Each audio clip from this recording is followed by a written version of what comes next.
You're listening to the Good Question Podcast with Richard Jacobs. Our goal is to make each of our guests exclaim, that's a good question. I don't know the answer. Because when that happens, it means you, the listener, may be inspired to learn more beyond the interview and to ask great questions yourself that lead to new insights. In this podcast, we cover historical and current anthropology, comparative religion, and history. Welcome, and let's get started. Hello, this is Richard Jacobs with the Good Question Podcast. My guest today is Ben Brown. He's an expert in nutrition, fitness, real-world fat loss, as he calls it. He's host of the Smart Nutrition Made Simple show. So we're going to talk about Ben's background, how he got to where he's at, and what his particular insights are of fitness and living better. So welcome, Ben. Well, thanks for having me, Richard. I appreciate it. Yeah, people like you that I know that are either really, I guess they're counseling others, either in fitness or in medical issues, whatever it is. They always have an interesting backstory. So it's okay with you. Please share yours and, tell us what it was like before, things were good with you health-wise. Yeah, for sure. No, I appreciate you asking and having me on. It is interesting, isn't it? I think that for a lot of health practitioners and clinicians, oftentimes they've had their own personal struggles or had struggles with loved ones that have kind of propelled them into essentially having to become experts in whatever that field is. And it was not dissimilar for me in terms of I grew up having a lot of gut issues through high school and through college, a lot of gastrointestinal issues, IBS type symptoms. I'd throw up a lot after meals, and kind of conventional medicine doctors couldn't really figure out what was going on. In high school, I was on a myriad of different antacid medications, and even got an endoscopy where they put the camera down your throat to kind of look at the lining of your stomach lining, and couldn't really diagnose anything. And so I kind of had to take it upon myself to figure out what was happening, and started to essentially study nutrition, which I did over the course of my high school, my college career, my graduate school career. And I've always been into health and fitness. I played sports in high school. I played rugby for University of Arizona in college, and then came up to Phoenix to go to Arizona State University for graduate school for a master's degree in exercise and wellness, and continued to play high-level men's club rugby. And so throughout, my graduate studies, I was training athletes in the gym. I kind of started a personal training business, and then really just continuing to explore kind of like nutrition as the biggest lever to pull as it pertains to my issues, and inevitably ended up studying with some really remarkable practitioners, started to study functional medicine, identified I had a nasty bacterial infection called H. pylori that had been housed in my stomach lining probably for quite some time. And it was really that, in conjunction with years and years and years of antibiotic misuse, just from having parents, baby boomer parents, who's to their best ability did what the doctor said to do, which, me growing up in the 80s was, more antibiotics essentially, and not knowing what we know now. And that had really wreaked havoc on my stomach lining, on my intestinal lining, and had contributed to a myriad of different food sensitivities. And so it really was the process of undoing the damage that had been done. I learned nutrition. I ended up going back to school for a second master's degree in clinical nutrition. And like I said at the beginning, Richard, was really all of the skills that I had developed over the years to heal myself, I realized was a powerful skill set that I could then apply to others. And so that's what we do now. That's what we do now in my business, is working with individuals around their nutrition, their lifestyle, their training, to get leaner, to get stronger, to get healthier, and to really build unshakable confidence and limitless self-belief. So, I guess I won't call patients, but, the people that you see, what ages, what demographics, like what's a typical story someone has when they come to see you of their frustration? I work with a lot of hard-charging moms and dads who are usually running a business, they're entrepreneurial, they are, they're a decision maker, they're an executive, and they've kind of reached a sort of a pinnacle in their life. Usually kind of 35 to 60 is my range, but they're sort of in this juncture in life where they have accomplished a certain amount in their career. Usually they have a young family, a marriage, and they've achieved quite a lot. But the one thing that they haven't been able to rein in is really their health and fitness. And they don't like what they see in the mirror. They're frustrated with kind of the position that they've allowed themselves to get to. They don't identify with the lifestyle behaviors that they're, practicing. They're not setting the example that they want for their kids. And they know that they could be showing up better, but all of the things that they've tried ultimately have not worked for them. What are some of the things that people have tried? Was it a detriment? Like, are you getting people coming that they're on Ozempic or they're on and off of it, or they tried fat diets? Like, what state are people in when they come to see it? Usually when, if I'm working with a typical 40 to 50-year-old, they've tried a myriad of things, and it's not that they haven't quote unquote worked. The reality, Richard, as probably many of your listeners can resonate with if they've tried to lose weight in the past is that, the dieting industry lends itself to a whole bunch of overly restrictive, unrealistic dieting methodologies. And so invariably, they've tried some level of, whether it's low carb, keto, carnivore, Whole30, 75 hard, paleo, perhaps they've been on or currently are on GLP-1 drugs or some progression of GLP-1, 2, 3 drugs, which I'm not bashing by any way, shape, or form. And I'm not bashing any of these things. I think they all have their place. But the reality of the nature of the industry is that much of what attracts people to weight loss plans is the notion that it needs to be overly restrictive, or it's kind of like this, just tell me what to do and I'll do it, right? Just tell me the foods to eat, tell me the foods to not eat. And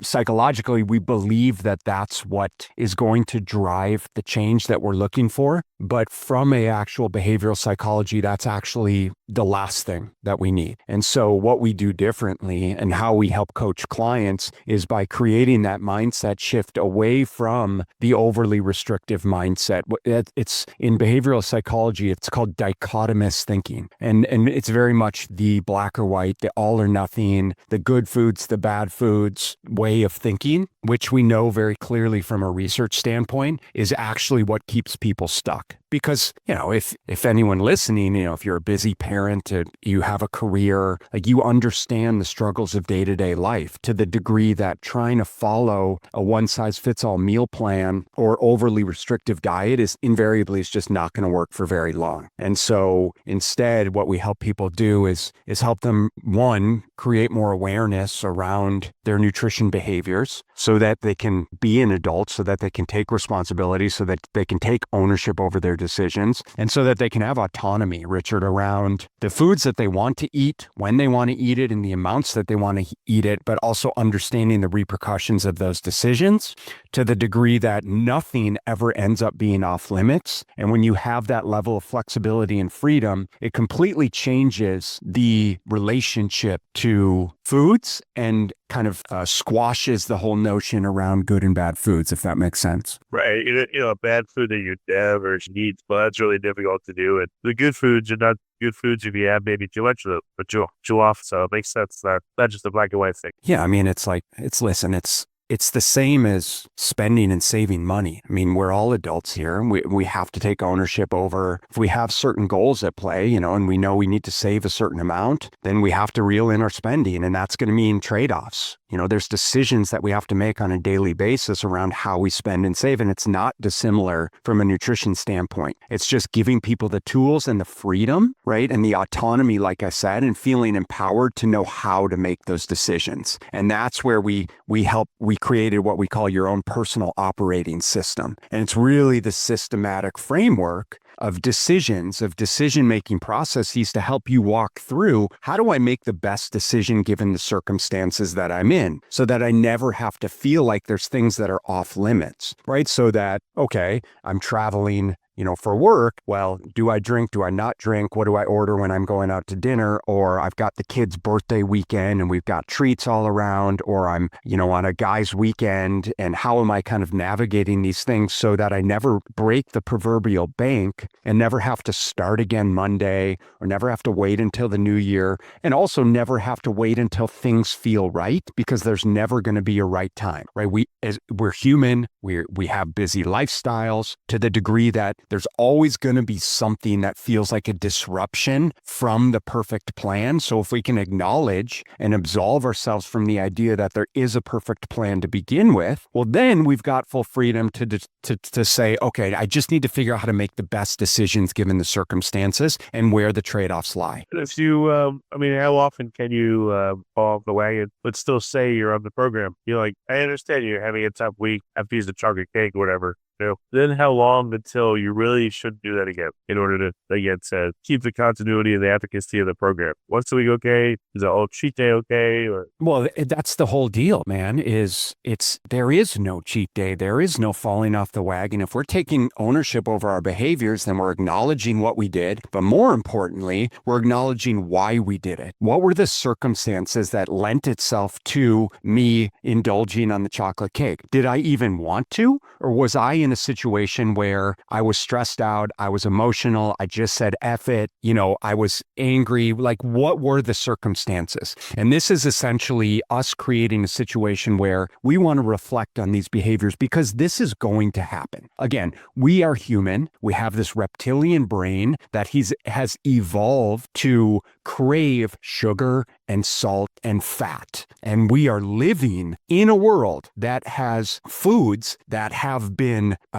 processed and modified to include all of these things, sugar and salt and fat, that lights up the human brain. That's a very, very challenging situation to be in, to the degree that I don't believe anyone should ever have to have this restrictive mindset around, I can't ever have X, Y, Z, or else we find ourselves in these yo-yo dieting patterns. So instead, Richard, it's acknowledging, hey, if and when these things happen, how do we use these as tools and learning opportunities? And this is what we call game film review, is we simply acknowledge the situation, we take ownership over it. Maybe we for a lot of our clients, we track our calorie intake and we acknowledge, that was 2,000 extra calories. Okay, that's not good or bad or anything. It's just what is. And so based on that, what could I do differently the next time I'm in this situation, the next time I'm experiencing the same stressors, the next time I'm in this environment, the next time I'm around these types of people that contribute to making the decisions that weren't in line with my goals? And that's the learning process. That's the skill development. And that's how we teach people the skills and tools and behaviors to be able to make the best decisions, so that when you want a piece of chocolate cake, you have a piece of chocolate cake. Or maybe you only want a few bites. Or maybe you decide, hey, I'm going to have chocolate cake tonight, and because I'm going to enjoy some chocolate cake, I'm going to make some modifications earlier on in the day,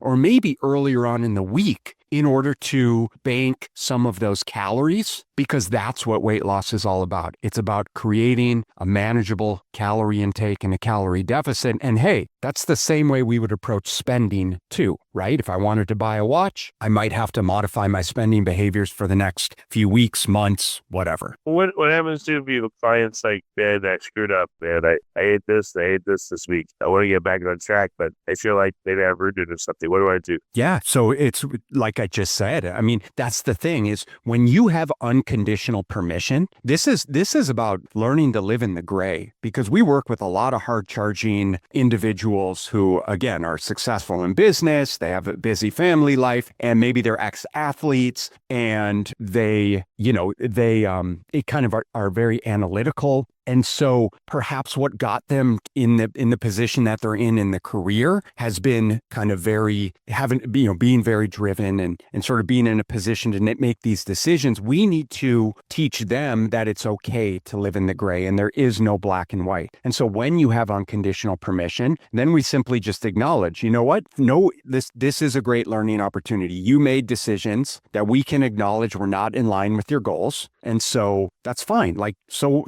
it ended up being higher in calories for a day or two or three or even a week. Big deal. All we need to do is make your next meal in line with the goals? How do we continue to reinforce the behaviors that are going to drive the outcome that we're looking for? And the more that you reinforce those behaviors, the more I stack wins in terms of, did I did I build out a structured meal? Did I eat enough protein at this meal? Did I get my exercise in? Did I go to sleep on time? Did I wake up early enough to be able to go out and get a walk in? The more you reinforce this structure and what we call these foundational principles, the more evidence you build around this new identity that we're creating, to the degree that you stop becoming the type of person who feels like they need to cheat, the type of person who feels like they blew it on the weekend and needs to start again Monday, the type of person that can't manage a social situation without having 2 or 3 cocktails to get lubed up just so that they can be social, right? So it's fundamentally changing your behaviors and your identity to try and create the results that you're looking for. How long does it take on average for someone to, for you to say, or the person to say, okay, this is the new me, this is how I do things, and they're different from the old way, and I'm okay with that. I'm not freaking out. I'm settled in. I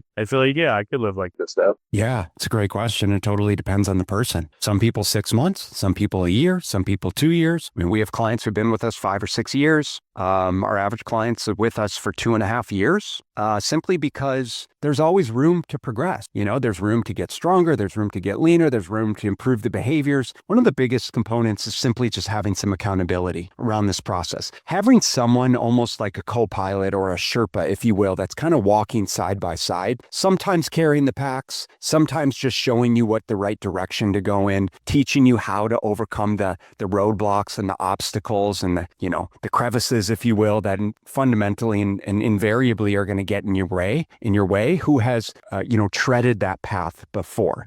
Because oftentimes for our clientele, the first 6 months to a year is about kind of getting rid of some of that problematic weight and really truly changing the nutrition behaviors. And then beyond that is really learning how to reinforce those behaviors through the various seasons of life, right? The seasons of, hey, it's the holidays, it's spring break, it's summer, we're traveling with the family, it's an uber stressful time at work, and I am like grinding. How do I maintain that semblance of structure and control? Or now I really want to hard charge and, get leaner for my beach vacation coming up in 3 or 4 months. We all have these different seasons that we cycle through, and it takes time to, again, like you were saying, to become the type of person that doesn't continue to reinforce the behaviors around, quote unquote, falling off the wagon. What stages do people go through once they've had success, they lost weight, they feel better, etc.? What is the next stage?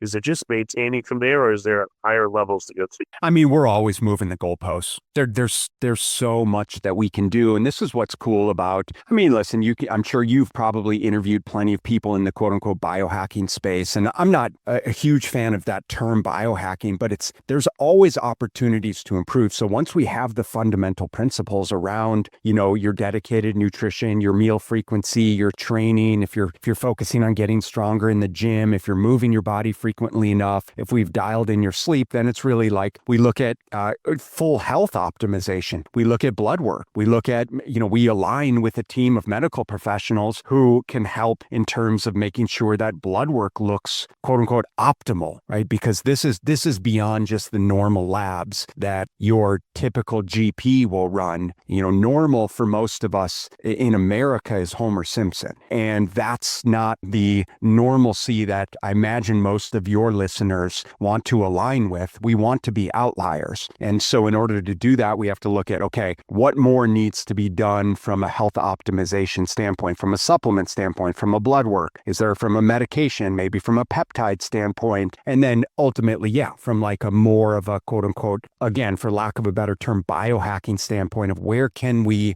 move the needle in the most aggressive way relative to our goals with the least amount of effort. And this is just progressively moving the goalposts. What's your thought about the GLP inhibitors, so Ozempic, Mounjaro, etc.? You have a lot of clients that are on them already when they come to you. Like, what are your thoughts there? They're good observations. Yes. So again, it completely depends on the person. I am not opposed to them. I think they are actually a fantastic tool. Again, depending on the person, where they are on their journey, whether they actually need it from like a type 2 diabetes, metabolic syndrome, if they're significantly overweight, what they've tried in the past in terms of weight loss. At the end of the day, we still can't absolve ourselves of practicing the fundamental behaviors around, listen, I need to make sure I'm moving enough on a daily basis. I need to make sure I'm strength training to maintain, if not improve, lean muscle tissue. Muscle is the most valuable organ that we have, that by having more of it, and not just muscle strength as well from a quality of life and from a longevity standpoint, but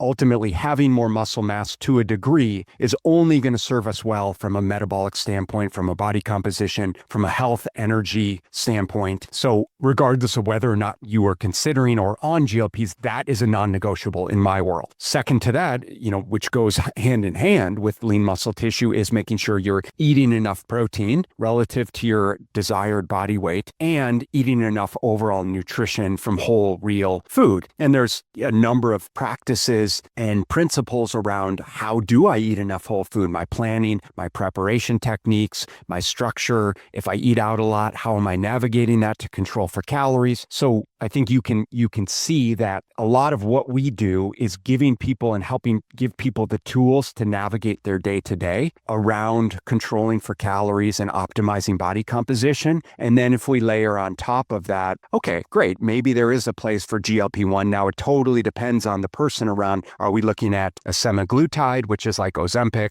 Are we looking at tirzepatide, which is like Mounjaro? Are we looking, now there's GLP-3 drugs like retatrutide, which is fantastic because that's looking at GLP-1, GLP-2, and glucagon, and really has some significant metabolic and fat loss benefits beyond just the 1 and the 2. That's obviously between the prescribing practitioner and physician and the patient, but we do work with plenty of clients who have been on them and are no longer on them, are currently on them, or go on them through the process, just because this is the world that we're living in now. And I think it's only going to get exponentially better in terms of the quality of these drugs, the efficacy of these drugs. It's all contingent, in my opinion, though, on all of the nutrition and lifestyle behaviors to determine how effective they're really going to be long term. Well, there's always trade-offs that I've seen in life. So if someone, what is easier about your program if someone's on? What's harder about it if someone's on one of these? There's nothing that's easier or harder.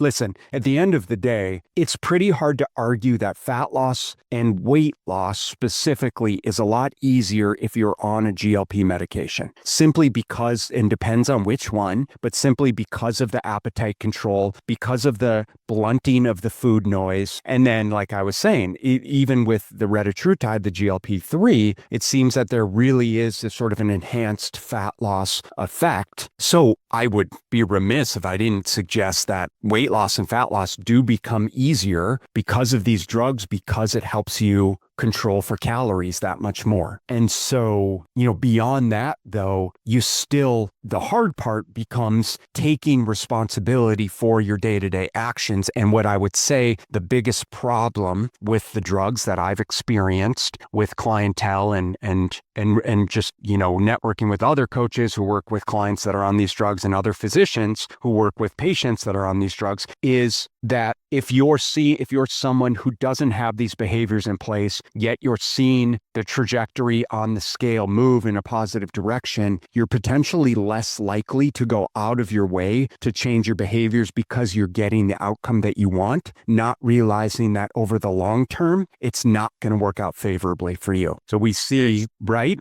So you may not be moving enough. You may not be eating enough protein because your calories are low. You may be losing more lean muscle tissue than you realize, which happens when we're in an aggressive calorie deficit. And so the most powerful thing that we can do in conjunction with the GLPs unequivocally is making sure that we're doing everything we can to support lean muscle tissue. Otherwise, you're going to find yourself a year or two down the road and you might weigh less, but you might have just as much body fat. You might be just as metabolically deranged. Listen, it's hard to say if you're... So as you're older too, if he's 30 versus 50 or 60, now you really, osteoporosis. Now you're in trouble because we have sarcopenia, sarcopenia, you're exactly right. We have sarcopenia, we have osteoporosis, or even osteopenia, which is leading up to osteoporosis. If you're a female and you're going through menopause, if you're a male and you're going through andropause, and you have this stark reduction in sex hormones, then we're all of a sudden now we're in a situation where we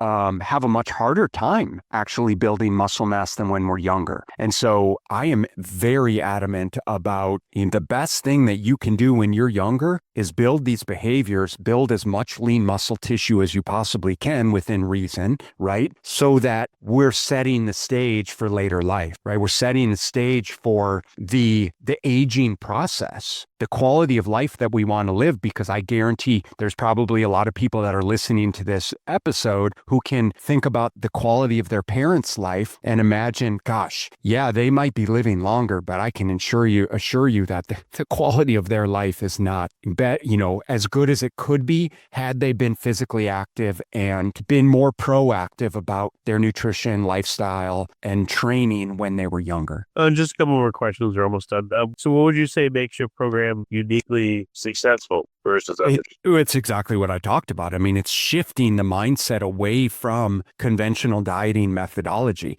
You said in the introduction, real world weight loss or real world fat loss. Real world fat loss, like realistic weight loss and making long-term sustainable change, revolves around changing our mindset around food and these lifestyle behaviors and taking extreme ownership over these behaviors to develop the skills and tools to be able to be consistent. And the biggest problem that we experience when you scroll through your social media feed, and you probably listen to all these podcasts with influencers and health gurus who are promoting these one-size-fits-all diets, is that for most people, it's just not realistic. Now, I've been doing this for 20 years now, working with all calibers of individual, and one of the things I understand the best is how human psychology factors into this process. And yet no one talks about human psychology. They talk about calorie intake, they talk about macros, they talk about exercise regimens, they talk about supplementation, they talk about biohacking, they talk about GLP drugs, right? But no one is talking about the change that needs to happen between the ears. And so with our Prime Fit OS coaching process, we help build the operating system for you to navigate all of these nuances of real world life, all of the proverbial roadblocks that are going to get in our way, and how do we tread around those in a way that helps us not fall off the quote unquote, fall off the wagon. Okay, excellent. Well, then what's the best way for people to reach you? Like, where can they live and exist where you can help? Yeah, well, I'm sure you'll have the links in the show notes, but our website is bodysystems.com. Pretty active on social media, particularly Instagram at Body Systems Coaching. And then I have a podcast as well called the Smart Nutrition Made Simple Show. And this is where, I talk with other experts in health, nutrition, fitness, hormone optimization around these very practices and principles to help give people like your listeners the tools and skills to be able to take immediate action around these types of things, as well as really set the precedence for what real world weight loss and health change and building, like I said, unshakable confidence and limitless self-belief really looks like. Well, very good, Ben. Thanks so much for coming on the podcast and talking about your the uniqueness of what you do. And yeah, mindset is everything, because if your mind's not on board, forget it. It's just going to take you to places you don't want to go. So makes sense. Well, I appreciate having me, Richard. Thank you so much. If you like this podcast, please click the link in the description to subscribe and review us on iTunes. Thank you for listening to the Good Question Podcast. Please email support@thegoodquestionpodcast.com if you have any referrals to great guests for us to interview. Visit thegoodquestionpodcast.com to hear more interviews. And please help us spread the word by rating and reviewing us on Apple Podcasts, iTunes, Spotify, YouTube, or wherever you listen to this podcast.